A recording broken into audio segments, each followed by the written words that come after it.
Hello नमस्कार दोस्तों, CA foundation दिसंबर 25 attempt accounts के आंसर की मैं आपके साथ डिस्कस कर रहा हूं, जहां पे क्वेश्चन और आंसर दोनों ही डिस्कस करूंगा। जो प्रैक्टिकल क्वेश्चन है उनके स्टेप के साथ मैं बात करूंगा कि क्या आंसर होना चाहिए था। अब जिन बच्चों ने एग्जाम दे दिया है उन बच्चों ने उनको कितने मार्क्स सारे वो काउंट कर लेना है।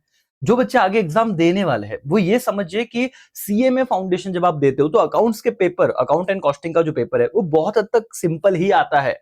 जब हम लोग मॉड्यूल टेस्ट पेपर की बात करते हैं तो बच्चों को लगता है सर इतना सिंपल मेन पेपर में आ सकता है क्या। जरा इस पेपर को देखिएगा, सारी चीजें आपके सामने में जो डिस्कशन कर रहा हूं। जिन बच्चों ने एग्जाम दे दी है वो अब अपना आंसर क्या आपने टिक किया था, आपके पास क्वेश्चन पेपर है ही।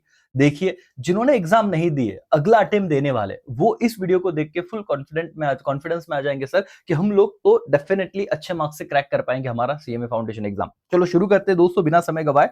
पहला जो हमारा सवाल है, dash dash is an activity which is concerned with recording and classifying financial data related to business operation।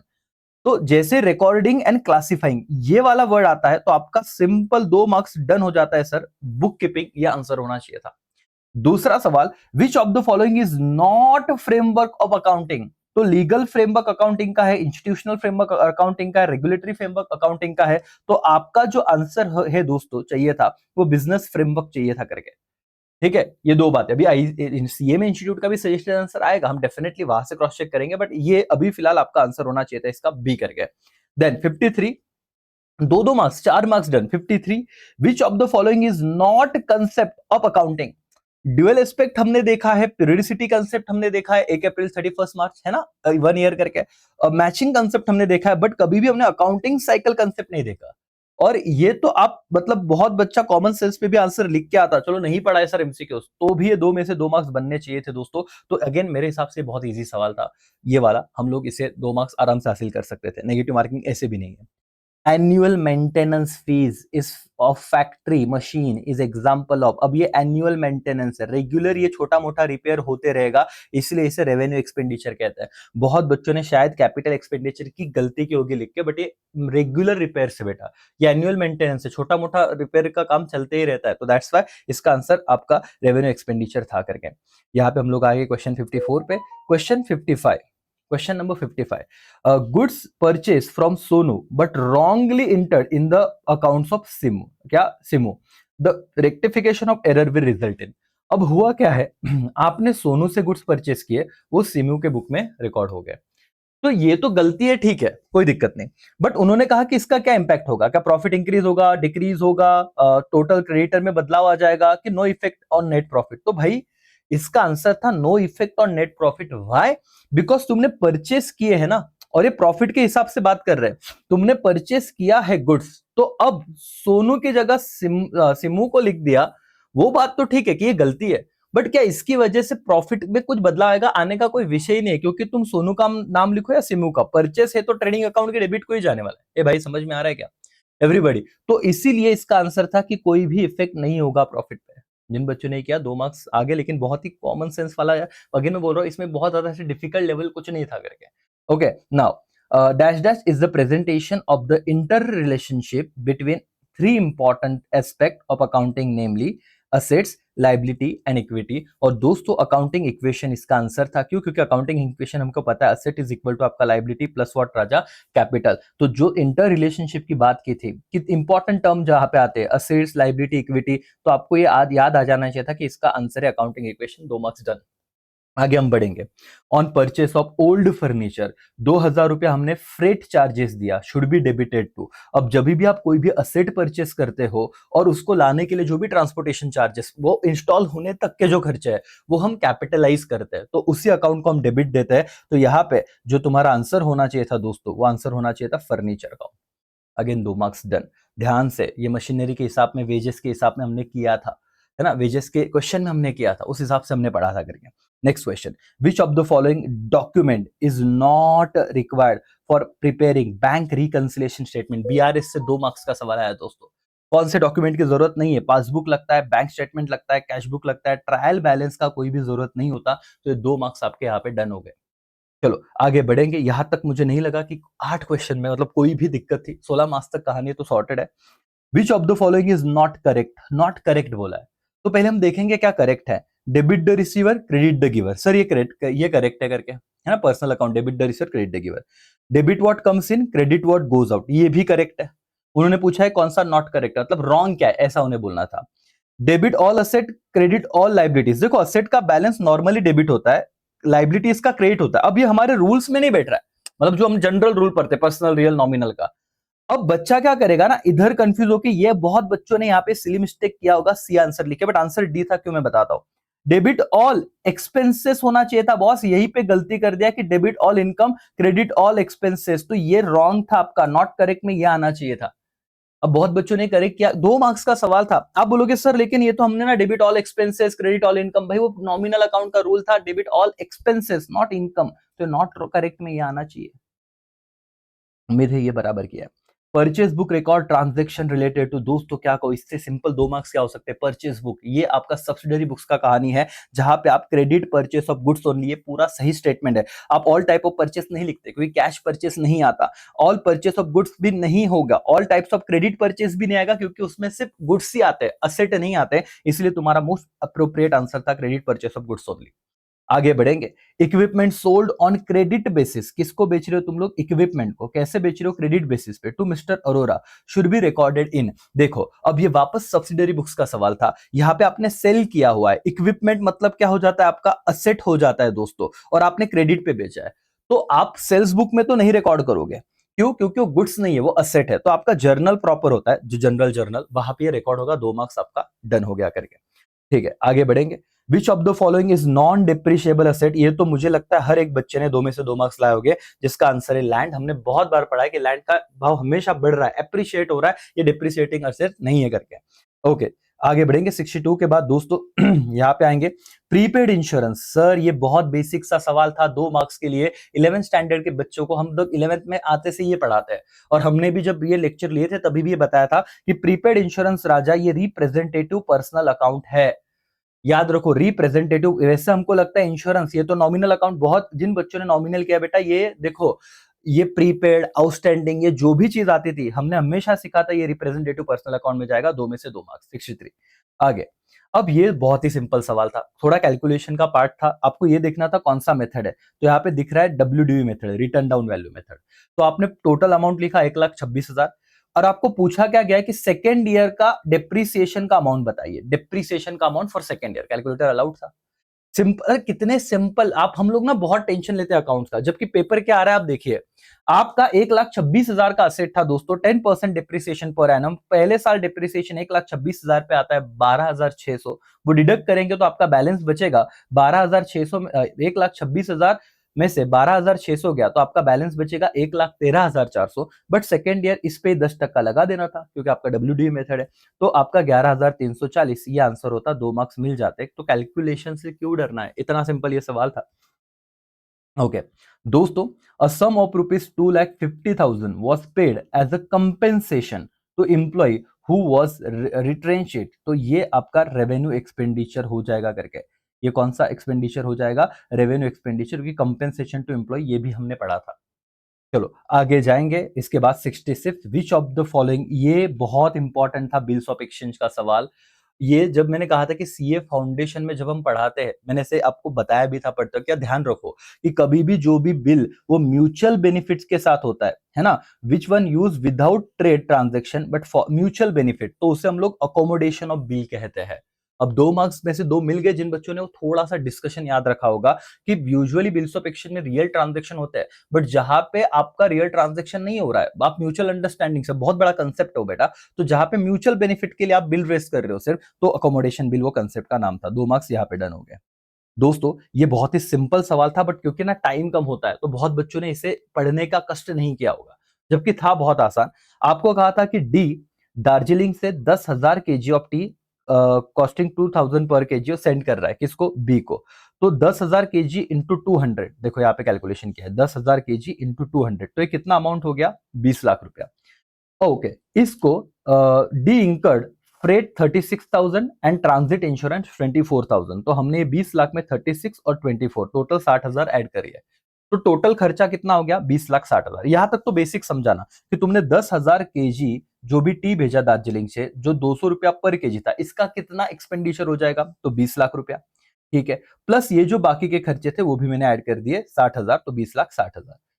बीच में हुआ क्या, during transit 200 KG of tea worth loss due to theft, चोरी हो गया 200 केजी आपका जो भी टी था। The value of loss to be recorded in consignment account, तो कितने का लॉस हुआ बताओ भाई। आपने क्या करना था पता है, टोटल टोटल टोटल कितना केजी आपने टी भेजा था बेटा, 10,000 केजी। अब इसे आप क्या कीजिए, 200 केजी का आपको लॉस निकालना है ना। आपका टोटल खर्चा कितना हुआ, 20,60,000। कैसे, मैंने बता दिया, ये 20 लाख और ये ऊपर का जो भी 60,000 था, 20,60,000 डिवाइडेड बाय 10,000 करो, टोटल जितना केजी था। तो पर केजी आपका जो अमाउंट आएगा वो आएगा 206। पर केजी आपका अमाउंट आएगा 206। कितना लॉस बाय थेफ्ट हुआ, 200 केजी। तो 206 इंटू 200 केजी, तो आपका आंसर आता 41,200। एकदम सिंपल था बात, मतलब ज्यादा इसमें जो बच्चे ने ये पढ़ा भी नहीं रहता चैप्टर, कंसाइनमेंट में अब कहता हूं कि बहुत सिंपल सवाल आए हमेशा, मतलब ज्यादा दिक्कत कभी नहीं रही इस चैप्टर की। आप इसीलिए सिर्फ जाओ, कॉन्फिडेंस के साथ जाओ, सारे आंसर बराबर आने ही आने हैं। When consignor send goods to consignee, he prepare and send, ये बार बार रिपीट किया था, हमारे टेस्ट सीरीज का भी ये पार्ट रहा हुआ है बहुत बार। परफॉर्मा इनवॉइस को भेजता है, 68 नंबर का आंसर ये रहा आपके सामने। विच of the following account is debited bye consignee, यहां पे ध्यान देना, गौर करना, कंसाइनी था, कंसाइनर नहीं था। On receipt of goods from consigner, तो नन ऑफ द अबव, क्योंकि कंसाइनी यूजुअली कोई एंट्री नहीं करता on receipt of goods. Okay, now in joint venture B purchase goods costing 5 lakh. अब ये थोड़ा, ये देखो, इसमें मैं डिस्कशन कर दूंगा क्योंकि बच्चों को यही यही यही चाहिए कि सर ये बता दो भाई। देखो 5 लाख के आपके गुड्स थे, उसमें से बी ने 80% गुड्स सोल्ड किए 6,25,000 पे, तो 5 लाख का 80% कितना हो गया, 4 लाख। ये गुड्स इसने कितने में बेच दिए, 6,25,000 में। इसके दो मेथड है, हम लोग दोनों तरीके से निकाल सकते हो। तो इधर तुम्हारा प्रॉफिट मार्जिन हो गया 2,25,000। ओके, बचा हुआ जो गुड्स था बैलेंस, अब 20% बचेगा, 5 लाख का 20% कितना, 1 लाख। वो तुमने 20% लेस प्राइस पे बेचा, तो 80,000 पे। तो यहाँ पे तो लॉस हो रहा है 20,000 का, तो 2,25,000 में से 20,000 का लॉस माइनस करते तो भी आ जाता 2,05,000। या अदरवाइज आप ये करते कि 5 लाख के गुड्स थे, 6,25 और ये 80, 7 लाख करीब करीब 5,000 तुम्हारा सेल होता है। तो दोनों तरीके थे। तो आपने 5 लाख के गुड्स टोटल 7,05,000 में बेचे हैं, तो आप लोगों का वो माइनस होकर 2,05,000 आता। अब ऐसे खाइए वैसे खाइए, बट बहुत ही कुछ नहीं था इसमें, कुछ भी नहीं था, बस दो कैलकुलेशन करने थे। 4 लाख के गुड्स 6,25 में, 1 लाख के गुड्स 80,000 में। ओके, तो टोटल 5 लाख के गुड्स, इन दोनों का टोटल कीजिए, ये भी माइनस करते तो भी आंसर आता। नहीं तो यहां से सीधा सीधा प्रॉफिट मार्जिन निकालते, यहाँ पे 2,25,000 का फायदा, यहाँ पे 20 का नुकसान, 2,5 ऐसा भी आंसर आ रहा था। ठीक है, चलो आगे बढ़ेंगे। तो मुझे नहीं लगता यहाँ पे वापस कोई दिक्कत थी करके। Joint venture account is of the nature of, भाई कौन सा नेचर है, nominal account. Nominal account 2 marks वापस आ गए आपके मेन एग्जाम में। Okay, again bills of action. अभी ये ना आप लोगों को, उन बच्चों ने जिन्होंने बिल्स ऑफ एक्शन छोड़ा रहेगा, मैं कह रहा हूं भाई कि कंसेप्चुअल क्लैरिटी अगर आपकी है, नहीं करने सीएमए फाउंडेशन में हमें सारी जनरल एंट्रीज बार बार, 12वीं में अलग है, यहाँ पे एमसीक्यूज बेस्ड पेपर है। जरा देखिए कि 9 लाख का बिल था, ओके, डिस्काउंट किया by Tanuj with bank for 8,73,000, मतलब उसको उतना ही पैसा बैंक ने दिया। हुआ क्या बेटा, मैच्योरिटी डेट पे बिल डिसऑनर हो गया। ओके, एंड नोटिंग चार्जेस लगा 1,200। अब विषय ये है, ये जो तनुज है, इसने बैंक से भले 8,73,000 लिए थे, जब बिल डिसऑनर होगा तो बैंक को तनुज को कितना पैसा देना पड़ेगा, जो लिया, जो एक्चुअल बिल था 9 लाख तो देना ही पड़ेगा, प्लस नोटिंग चार्जेस 1,200, तो आपका आंसर हो जाता है 9,01,200। तो ये आपका आंसर था, बस ज्यादा कुछ दिखना ही, टेंशन ही नहीं था। How much amount will be bank deduct from Tanuj bank balance, तो 9 लाख जो एक्चुअली रिसीव्ड करने थे, ऐसा नहीं कि सर जितना दिया उतना ही लेंगे, 9 लाख का बिल था वो तो पूरा लेंगे, प्लस ये ऐड कर देना था, खत्म हो गया, आंसर आ गया था। कैलकुलेशन वाला था लेकिन इजी था, 2 मार्क्स यहाँ पे आ गए। 73। ओके, ये आप शांति से एक बार देखिए, बहुत ही सिंपल सा ये सवाल है दोस्तों, और इस पे कैलकुलेशन का पार्ट है, थोड़ा बड़ा डिस्कशन है, तो मैं 73 वाले का आंसर सिर्फ बताता हूँ, 6,40,000, यहाँ पे मैंने कैलकुलेशन लिखा हुआ है। ये मान सकता हूं कि एट दैट मोमेंट यहाँ पे 2 मार्क्स थोड़े बहुत, ये बहुत इजी, बट कुछ बच्चों को थोड़ा मैथ्स का इशू है, तो ये हम बाद में डिस्कस करेंगे। बट इसका आंसर अभी नोट कर लीजिए, 6,40,000, इसका पूरा एक्सप्लेनेशन है। 5-10 मिनट जाएंगे उसमें मेरे आगे के, पूरा हो सकता है तब तक अपना डिस्कशन खत्म हो जाए। जो इजी हो मैं तुरंत बता दूंगा, इसका आंसर बताता हूँ, एक्सप्लेनेशन के लिए सेपरेट वीडियो या तो अगले पार्ट में डिस्कस करेंगे, इसी पार्ट में लास्ट में डिस्कस करेंगे, जो पॉसिबल होता है। भाई ये सवाल देखो, इससे इजी सवाल कोई नहीं हो सकता था, बट एट द मोमेंट आपका कंसेप्ट अगर क्लिक हो गया तो, ये क्या था पता है, वो सिंगल एंट्री सिस्टम वाला जैसा विषय था।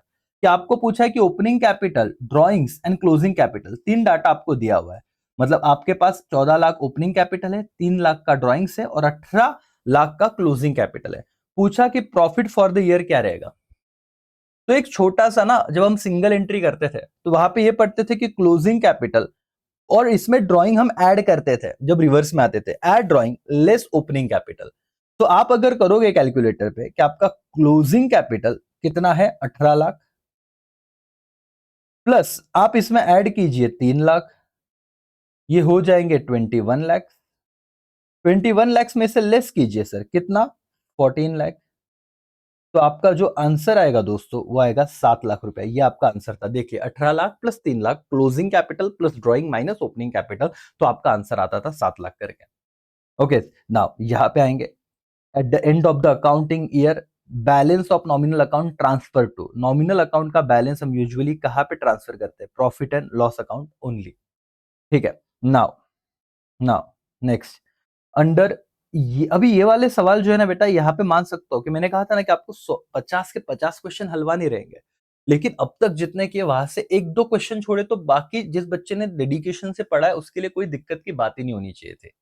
ओके, नाउ अंडर क्या है परमानेंस अप्रोच ऑफ मार्शलिंग। अब ये थोड़ा बाउंसर था, इसका आंसर बताता हूँ। Fix asset come before the current asset in the balance sheet. अब ये तुमने तुक्का मारा होता तो क्या आंसर है, देखो इसका डिस्कशन अलग से हुआ था, जब वो एक लाइन आया था मेरे को पता है, जब हम पढ़ रहे थे करके मॉड्यूल में से।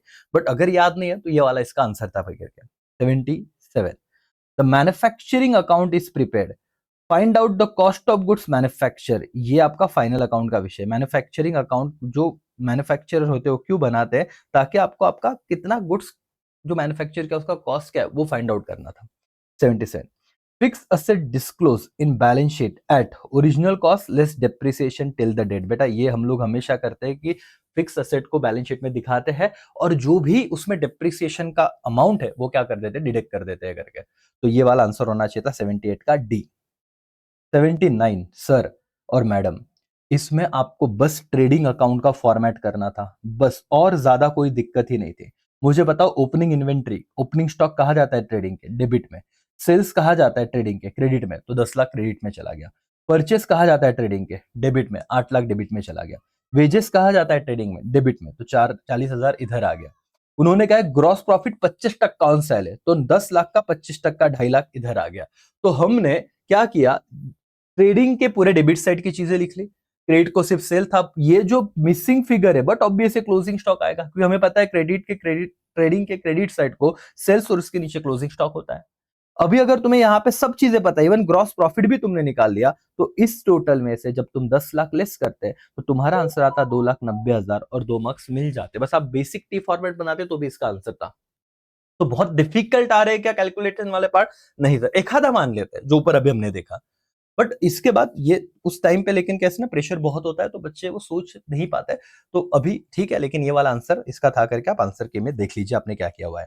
विच of the following is not a component of financial statement of sole proprietor. भाई ये मैं बोलूं ना, जैसे सवाल पढ़ा तो ही 2 में से 2 मार्क्स फिक्स होने चाहिए थे। क्या profit and loss account financial statement का पार्ट है? यस। क्या बैलेंस शीट आप बनाते हो? हाँ। क्या ट्रेडिंग अकाउंट आप बनाते हो? हाँ। रिसीट एंड पेमेंट बनाते हो? नहीं सर, प्रोपराइटरशिप में तो विषय ही नहीं है। तो इसीलिए इसका आंसर था आपका डी करके। चलो लास्ट 20 क्वेश्चन बचे हुए बेटा। लीगेसी, एनपीओ से रिलेटेड सवाल आ गया। Legacy receipt of non profit organisation is treated as capital receipt. 2 में से 2 मार्क्स कोई नहीं छीन सकता था इस सवाल में भी आपसे। चलो आगे बढ़ेंगे। Capital fund of non profit organisation is also known as accumulated fund. इसका क्या नाम है दोस्तों, क्या आंसर है, एक्यूमुलेटेड फंड करके। ओके, अब ये दोस्तों क्या बताओ, अभी ये एनपीओ का ही सवाल है। इतना सिंपल सवाल है, जब अगर शांति से पढ़ो तो। आपने क्या आंसर किया, आंसर वैसे 1,07,500 है, कैसे वो भी बता देता हूं। 2024-25 मेरा करंट ईयर है। 2024-25 मेरा करंट ईयर है, ध्यान से देखिएगा। इधर मैंने 1,11,250 सब्सक्रिप्शन रिसीव किया एंड एडवांस सब्सक्रिप्शन उसी साल में 15,000 है। तो करंट ईयर का सब्सक्रिप्शन रिसीव इन एडवांस हम क्या करते हैं, लेस। तो 1,11,250 में से subscription receive in advance 15,000 less करना था। If outstanding subscription on 31 March was 11,250, तो करंट ईयर आउटस्टैंडिंग हम क्या करते थे, ऐड। तो बस 1,11,250 में रिसीव्ड इन एडवांस को लेस करना था और करंट ईयर आउटस्टैंडिंग को ऐड करना था। आपका आंसर बराबर आता है 1,70,500 और 2 में से 2 मार्क्स आपकी जेब में आ जाते हैं। तो एनपीओ से रिलेटेड इतना सिंपल सा एक सवाल आया था करके। चलो, विच of the following item shown on the income and expenditure account, बताओ कि कौन सा item income and expenditure account में जाएगा। तो भाई हमें पता है बेसिक सा एनपीओ से रिलेटेड ये सवाल है। Only item of revenue nature related to period of account. तो देखो पहले तो सबसे पहले कैपिटल नेचर का आइटम जाता ही नहीं इनकम एक्सपेंडिचर में, वो रिसीट एंड पेमेंट में जाता है। बोथ कैपिटल एंड रेवेन्यू, ये भी इनकम एक्सपेंडिचर का विषय ही नहीं है, ये रिसीट एंड पेमेंट में दोनों जाता है, capital and revenue. Only item revenue nature which are received during the period of account, भाई सिर्फ पर्टेनिंग, ये इसमें और इसमें कंफ्यूजन हुआ रहेगा, बट ये सिर्फ उसी पीरियड की बात कर रहे हैं, करंट ईयर से रिलेटेड। दैट्स आपका आंसर था डी करके। Which of the following is or are true regarding receipt and payment account? It is summary of cash book। यही तुम्हारा ट्रू था। ये रियल अकाउंट होता है तो नॉमिनल नहीं है करके, रेवेन्यू नेचर नहीं, ये दोनों ही ट्रांजैक्शन रिकॉर्ड करते हैं। ऑल ऑफ द अबव तो विषय था ही नहीं, कुछ बच्चों को ऑल ऑफ द अबव दिखा तो जय माता दी करने की आदत होती है, बट आप रिसीट एंड पेमेंट की बात कर रहे थे दोस्तों। रिसीट एंड पेमेंट ये समरी ऑफ कैश बुक है, बाकी नॉमिनल नहीं, ये रियल अकाउंट है। यहाँ पे समझ जाना चाहिए था कि ऑल ऑफ द अबव का तो विषय नहीं करके। चलो 85 86 अब दोस्तों कॉस्टिंग से रिलेटेड अब सवाल शुरू हो रहे हैं। यहां तक आपने 35 क्वेश्चन अकाउंट्स के किए। मुझे ऐसे लगता था कि 35 में से ना आपके ऑलमोस्ट 30 सवाल बन जाने चाहिए थे। 60 मार्क्स का तो विषय पासिंग के ऊपर तो इधर ही चले गए। अब कॉस्टिंग यहाँ पे बोनस हो जाता है, तो आपको ऐसे भी अटेम्प्ट तो सब भी करना है। ऐसा कोई बच्चा नहीं होना चाहिए जिसने ये कहा हो कि सर ना टाइम नहीं बचा तो मैंने छोड़ दिया। भाई वो तो सवाल होता ही नहीं है, वो तुम्हें नहीं बचा तो लास्ट में फिर भी अकड़ बकड़ बम्बे वो करना है, बट कुछ भी छोड़ना नहीं है। Cost are often measure in terms of product service to hotel guest और sales territory is known as, उसे कहते हैं कॉस्ट पर यूनिट करके। ठीक है, अब ये बहुत डिटेल में जिसने पढ़ा है बहुत अच्छे से पढ़ा है, इसे छोटा सा ही पार्ट है कॉस्टिंग में 30 मार्क का। तो ये तुमने देखो कि service to hotel guest sales territory, ये जो मेजरमेंट का टर्म है उसे हम कॉस्ट यूनिट कहते हैं। ओके, नाउ दूसरा, in India which of the following formulate the cost accounting standard. भाई बताओ कि कॉस्टिंग के अकाउंटिंग स्टैंडर्ड जो है, कॉस्ट अकाउंट स्टैंडर्ड कौन बनाता है। तो cost accounting standard board, CASB। हमने ये लिखा भी था बोर्ड पे, अगर आपको याद हो। पता नहीं कितना आपने रिवीजन अनलिमिटेड व्यूज थे देखे कि नहीं, बट ये बहुत जरूरी भी इसका आंसर था करके बेटा। Now which method of costing is appropriate for college. अब कॉलेज ये सर्विस देता है, इसलिए ऑपरेटिंग कॉस्टिंग, सर्विस कॉस्टिंग अगर आपने देखा रहेगा, मैंने बार बार बताया था, उसका एक नाम है ऑपरेटिंग कॉस्टिंग करके। तो कॉलेज ये सर्विस सेक्टर में आ गया, तो मेथड आपको पूछा है तो दोस्तों यहाँ पे ऑपरेटिंग मतलब वो सर्विस कॉस्टिंग ही इसे कहेंगे आप लोग। तो ये वाला तो विषय था ही नहीं। ये यहां से एक सवाल आता है 2 मार्क्स में, चिल्ला चिल्ला के पहले भी क्या था और ये आया भी, और आपने किया भी रहेगा बहुत बच्चों ने। कॉलेज बस सर्विस कॉस्टिंग से रिलेटेड लफड़ा हो गया, उसको ही ऑपरेटिंग कॉस्टिंग कहते हैं बॉस। आगे, the process of assigning whole item of cost और revenue to single cost unit या सेंटर अकाउंट और टाइम पीरियड इज रेफरेंस। अब इस प्रोसेस को क्या कहा जाता है वो पूछ रहे हैं। देखो सवाल ध्यान से समझो बेटा। The process of assigning whole item of cost revenue single cost unit centre accounting, ये सबको अलोकेशन कहते हैं। क्या कहते हैं? अलोकेशन। तुक्का जो भी मारा होगा आंसर ये था करके, अगर आप देखोगे 2 मार्क्स मिले कि नहीं। Dash dash are called irrecoverable cost. भाई 2 में से 2 ना, मुझे पता है 99% बच्चों को यहाँ पे मिला होगा। इरिकवरेबल मतलब हो गया, अभी रिकवर नहीं कर सकते, वो संक कॉस्ट इसका आंसर था, है ना। डिसीजन मेकिंग में कोई इसका यूज नहीं होता। बेस वाला 2 मार्क्स से हो गए, लास्ट के 10 सवाल बचे हैं दोस्तों। Indirect material cost, indirect material cost is part of working overhead. जैसे ही इनडायरेक्ट आया वैसे ओवरहेड आपको समझ में आना चाहिए था। ठीक है, आगे, in which year was cost audit introduced under the Indian Companies Act 1968। अब यहां पे तुक्का ही मारा होगा बहुत बच्चों ने। पढ़ते वक्त डिस्कशन का छोटा सा पार्ट होता है जब चैप्टर शुरू होता है, बट अगर ये नहीं तो मतलब याद नहीं होगा तो अभी आपने जो भी किया तो ये वाला इसका आंसर था। 2 मार्क्स से रिलेटेड मतलब आपके आ जाने चाहिए थे दोस्तों। From the following data of factory find out the cost of prime cost. अब प्राइम कॉस्ट में क्या होता है? Direct material plus direct labour plus direct expense, ये सब ऐड करके तुम्हारा प्राइम कॉस्ट होता है। अब यहाँ पे डायरेक्ट मटेरियल तो दे दिया था 1,20,000, डायरेक्ट लेबर भी दे दिया था 20,000, तो आंसर होता है 140। बट 140 तो, और फैक्ट्री ओवरहेड का तो विषय नहीं है, 35,000 आएगा ही नहीं। अब सवाल ये हो जाता सर 140 तो आंसर है ही नहीं, बट आगे पढ़ो ना। चार्जेबल एक्सपेंस जो है 50% ऑफ डायरेक्ट लेबर। अब डायरेक्ट लेबर कितना है 10,000, इसका 50% कितना 20,000, 20,000 का 50% कितना होगा 10,000। तो ये भी डायरेक्ट एक्सपेंस में आपका आ जाता करके चार्जेबल एक्सपेंस, तो आपका आंसर होता है 1,50,000। ये एक जो प्रैक्टिकल सवाल आया वो बहुत ज्यादा कॉस्टिंग करते हो, बच्चों को लगता है बहुत सारे क्या क्या मैं प्रैक्टिकल सवाल करूं और क्या ना करूं, भाई इतना ही करना था, बात खत्म थी। चलो आगे हम आएंगे। विच of the following is example of cost driver, तो आंसर था सेटअप आवर्स, ये आपका आंसर था कॉस्ट ड्राइवर का करके। चलो 94 यहां पे हुआ। 95 दोस्तों, विच of the following is the classification of cost by nature of production और ऑपरेशन प्रोसेस। देखो क्या बोला है, प्रोडक्शन और ऑपरेशन प्रोसेस, तो job, batch, contract, process, joint cost, ये सारे के सारे किस अकॉर्डिंग नेचर में गए, प्रोडक्शन, ऑपरेशन, प्रोसेस से रिलेटेड ये सारी चीजें। आप जॉब या बैच कॉस्ट या कॉन्ट्रैक्ट कॉस्ट देखते, प्रोसेस कॉस्ट देखते तो भी ध्यान में आ जाता करके, तो इसका आंसर ए था। Identify correct sequence of cost appearing in cost sheet drafted under absorption costing technique. कौन सा टेक्निक बोला है दोस्तों, अब्जॉर्प्शन कॉस्टिंग टेक्निक, और ये कॉस्ट शीट की बात चल रही है। तो एटलीस्ट हमने देखा था भाई कि सबसे पहले जो है वो प्राइम कॉस्ट आता है, ये सबसे पहला पार्ट था। कॉस्ट शीट का तुम्हें मैंने कहा था कि सवाल नहीं आएगा, बट एक फॉर्मेट में हम लोग पहले प्राइम कॉस्ट निकालते, तो जहां जहां 4 पहले था ऑप्शन, तो ये आपका यहाँ पे उन्होंने देखो हर जगह क्या किया 4 दे दिया, तो बच्चों को ये तो पता था कि प्राइम कॉस्ट होता है, बस सेकंड पता होना चाहिए था कि सेकंड आपका हमेशा है कॉस्ट ऑफ प्रोडक्शन। तो यहाँ पे थर्ड इधर आया और इधर से इसमें किधर भी नहीं है, तो इधर ही आपका आंसर 1 लॉक हो जाता था, खत्म, इधर ही आपका आंसर 1 लॉक हो जाता था, cost of production. That's all, that's all done. फिर उसके बाद वर्क, तो रिवर्स में सीक्वेंस था, रिवर्स में था करके। लास्ट में आता है कॉस्ट ऑफ गुड्स सोल्ड, तो लास्ट में सिर्फ ये 2 था, देखो ना लास्ट में, तो इसमें कंफ्यूजन होना चाहिए था, बट आपका ए बिल्कुल परफेक्ट है। चलो दोस्तों, वापस से बहुत ही इजी सवाल कॉस्टिंग में प्रैक्टिकल पूछा गया था। ये किस कंसेप्ट पे डिपेंड था कि opening stock plus purchase minus closing stock. ये बहुत बार हम रिपीट करते हैं कि कंज्यूम है ना, जो भी तुम्हारा स्पोर्ट्स मटेरियल हो को स्टॉक कंज्यूम हो, यहाँ पे तुम्हें बताया था कि रॉ मटेरियल कंज्यूम दिया है 1,27,200, opening stock of raw material दिया है 14,400, क्लोजिंग स्टॉक रॉ मटेरियल दिया है 21,600। तुम्हें पूछा गया था कि परचेस कितना है, डिटरमाइन करो, मतलब फाइंड आउट करो परचेस ऑफ रॉ मटेरियल, कितना तुमने रॉ मटेरियल परचेस किया ये फाइंड आउट करो करके।